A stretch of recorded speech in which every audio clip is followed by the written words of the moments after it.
Stop.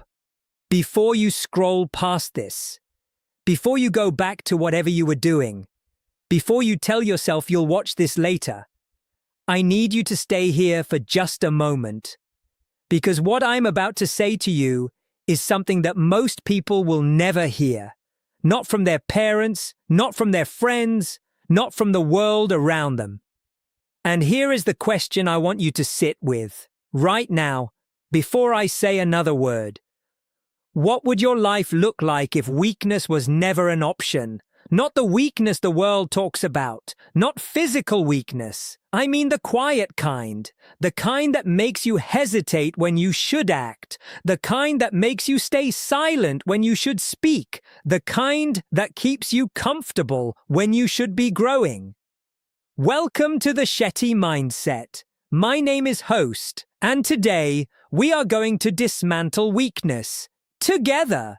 Here is why this matters right now. A 2019 study from the University of Melbourne found that 85% of people, 85%, feel held back by a fear they cannot fully name. Not a fear of failure, not a fear of rejection, but a deep, ambient fear of their own potential.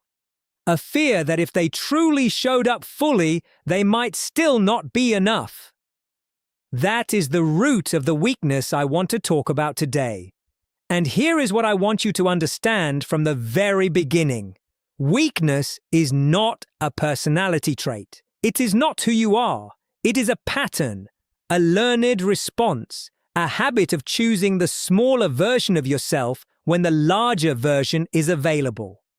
In this video, I am going to walk you through 5 parts, 5 truths about weakness that the world will never teach you because the world profits from you staying small. Part 1, we are going to name the weakness nobody talks about. Part 2, we are going to trace exactly where it came from. Part 3, we are going to look at what it is costing you right now. Part 4, I am going to show you the exact mental architecture of the unbreakable person. Part 5, we are going to build your personal framework for rising. Stay with me until the end, because what I share in Part 4 will completely change how you see yourself. Most people think weakness looks like crying, like quitting, like giving up. But the weakness I want to talk about, the weakness that is quietly draining your life right now, looks nothing like that. It looks like staying in a job that shrinks you because the alternative is uncertain. It looks like not starting the business, not writing the book, not making the call, because somewhere inside you have already decided the answer will be no. It looks like choosing the distraction, the scroll, the series, the snack, over the discipline that would actually build your life. This is what researchers at Stanford University call behavioral avoidance, the pattern where the brain learns to associate effort and growth with threat and systematically steers you away from both. And here is the painful truth about it. It feels rational. It feels safe. In the moment, every weak choice feels like wisdom.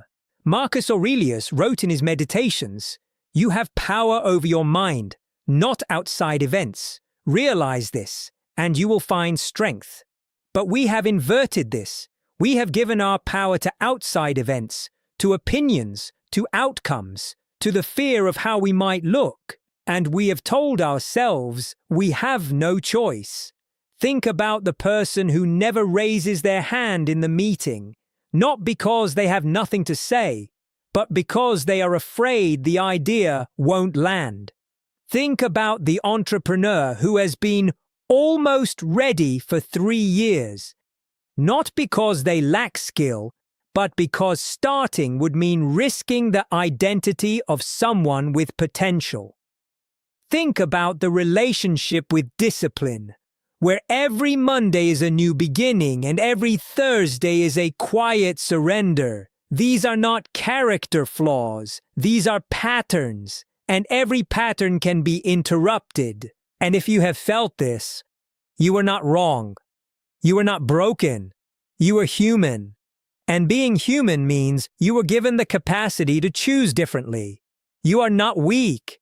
You are living a weak pattern. And that is the most important distinction in this entire video. You are not weak. You are living a weak pattern. You are not weak. But here is what nobody tells you about where that pattern actually came from. Nobody chooses weakness. Nobody wakes up at 7 years old and decides, I want to be the person who gives up. Nobody builds a dream as a child and thinks, I cannot wait to abandon this. Weakness is installed. Neuroscientists at Harvard Medical School have documented what they call neural grooves, pathways in the brain that are carved by repeated experience. When we receive criticism and learn that effort leads to pain, the brain begins to root around effort. When we reach out and are met with rejection, the brain codes connection as dangerous. When we try and fail publicly, the brain marks visibility as a threat. These grooves were not mistakes. They were survival. Your nervous system was doing exactly what it was designed to do: protect you from what hurt you before. The Stoics understood this deeply. Epictetus, who was born into slavery and became one of the most powerful philosophers in human history, wrote, "It is not what happens to you, but how you react to it that matters." He was not naive about suffering. He had suffered more than most. But he understood that the meaning we assign to our experiences becomes the architecture of our character. Here is the analogy I want you to carry with you. Imagine a river that has been redirected, not by choice, but by the landscape it was carved through. The water did not decide to flow around the boulder. It simply found the path of least resistance. And over time, that path became the only path the river knew. Your weakness is the river. The boulder was the pain.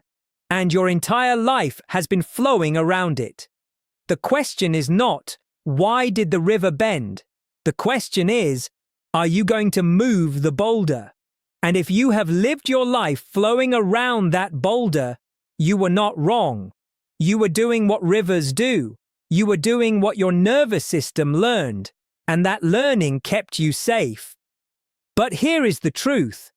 The boulder is not as big as it looks anymore, and the river, your life, is more powerful than it has ever been. You are not weak. You were redirected. You are not weak. And this next part. This is the part that will shift everything for you. Because we are about to look at exactly what staying redirected is costing you. I want you to do something right now. I want you to close your eyes for a moment, if it is safe to do so. And I want you to imagine 10 years from today. Not the best version of 10 years.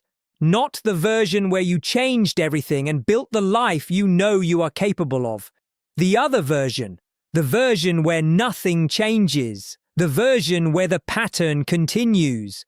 What does that life look like? University of Pennsylvania psychologist Martin Seligman spent decades studying what he called learned helplessness, the state where an individual, after repeated experiences of being unable to control outcomes, stops trying altogether, even when the situation changes, even when success becomes possible. The animal, or the human, simply stops reaching. This is the price of unchallenged weakness, not just the life you do not build, but the person you do not become. Every time you choose comfort over growth, you are not just losing the outcome, you are losing the version of yourself that would have been forged in that challenge. There is an ancient Japanese principle called Kaizen, the philosophy of continuous improvement, one small step at a time. The philosophy does not ask you to transform overnight. It asks you to close the gap every single day between who you are and who you are capable of being. The question I want to ask you, and I want you to really sit with this, is, what is the gap in your life right now? Not the canyon, not the mountain, the gap. The small space between what you are doing and what you know you should be doing. Because that gap, That small daily gap is where your life is either being built or being spent. And if you have felt the weight of that gap, if you have lain awake knowing something in your life does not match your potential, you are not wrong. That ache is not anxiety. That ache is your purpose knocking on the door of your comfort zone. You are not weak. You are aware. You are not weak. Stay with me. Because what I am about to share is the most important insight in this entire video, the actual mental architecture of the person who never stays down. What makes a person unbreakable? It is not the absence of pain. Every unbreakable person I have ever studied, every story I have ever researched at the Shetty Mindset makes this clear. The strongest people are not people who never suffered. They are people who found an identity that was larger than their suffering. A landmark 2007 study by Carol Dweck at Stanford University, widely recognized as one of the most important psychology studies of the modern era, found that the single greatest predictor of resilience and achievement was not intelligence, not talent, not even hard work in isolation. It was the belief that ability is not fixed, that you can grow, that the story is not over. She called it the growth mindset. And it is not a phrase, it is a complete rewiring of how you see yourself in relation to challenge. Here is what the unbreakable person's internal architecture looks like. First, they have separated identity from outcome. When they fail, they do not become a failure. When they lose, they do not become a loser. They see results as information, not verdicts. Second, they have built what I call an intentional identity. Not the identity given to them by their past, their environment, or their critics. A chosen identity, a deliberate declaration. This is who I am becoming, and every action they take is filtered through that declaration. Third, they protect their energy with the same seriousness that the most successful people protect their time. Because energy is the currency of performance, and every weak choice, every unnecessary argument, every hour lost to distraction, every relationship that drains rather than builds, is a withdrawal from that account.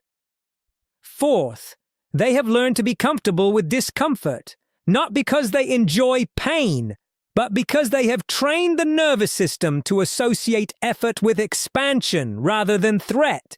They have moved the boulder. The Buddha taught, you yourself, as much as anybody in the entire universe, deserve your love and affection. Not as a soft sentiment, but as a radical act of self-investment. You cannot pour from an empty vessel. You cannot build an unbreakable life from a broken self-image. The analogy I want to leave you with here, think of a blacksmith forging steel. The steel does not become strong in comfort, it becomes strong in fire. Every time it is heated, struck, and cooled, it becomes more refined, more aligned, more itself. You are the steel, and every challenge you have faced, every hard thing that has tested you, has been the fire. The only question is whether you are letting it forge you or melt you. And if you have been in the fire recently, if life has felt relentless and heavy and uncertain, you are not wrong to feel that weight. That weight means you are in the forge. And the forge is exactly where strength is born. You are not weak. You are being forged. You are not weak. Now I want to give you something you can use. Not a theory. Not an idea, a framework, a real, actionable, science-aligned architecture for rising from wherever you are right now. I call it the RISE framework. R. Recognize the pattern without judgment. Before you can change a pattern, you have to see it clearly. Not with shame, not with self-criticism, but with the calm, clear eyes of a scientist observing data. Where in your life are you consistently choosing comfort over growth? Name it. Write it down.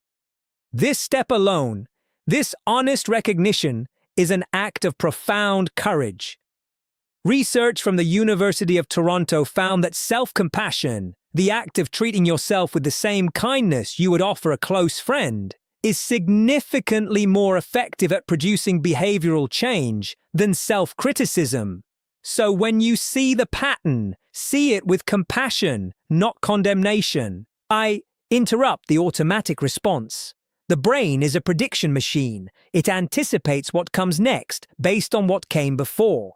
And when the moment of choice arrives, the moment between stimulus and response, there is a window.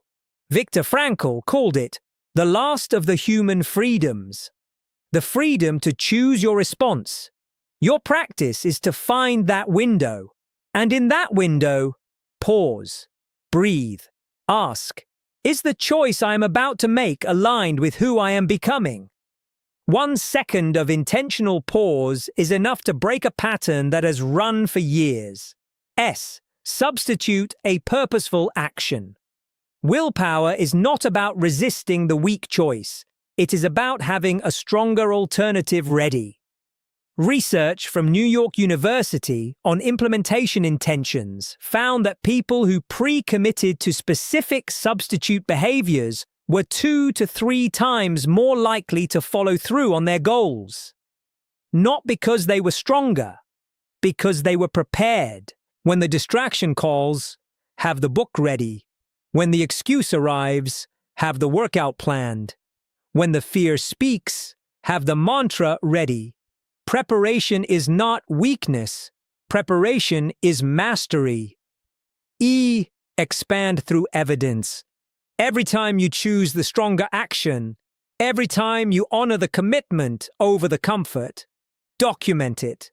Build a record of your own reliability, because the most powerful belief system you can have is evidence-based self-trust. And that trust is built one kept promise to yourself at a time. As Jay Shetty has said, the goal isn't to be better than other people. The goal is to be better than you used to be. And each day, each moment of choosing growth over comfort, you accumulate the evidence that you are exactly that. And if you have been waiting for permission to rise, this is it. This is your permission. This is the Shetty mindset. And you were always capable of more than the pattern that has been running your life. You are not weak. You have been asleep. And now you are awake. Let me bring this home. In part 1, we named the real weakness, not the visible kind, but the quiet daily pattern of choosing small. In part 2, we traced it to its origin, not a character flaw, but a neural groove carved by pain. In part 3, we looked honestly at what that pattern is costing you, not just outcomes, but identity. In part 4, we mapped the architecture of the unbreakable, the mental structure of those who rise every time. And in part 5, I gave you the RISE framework, a real,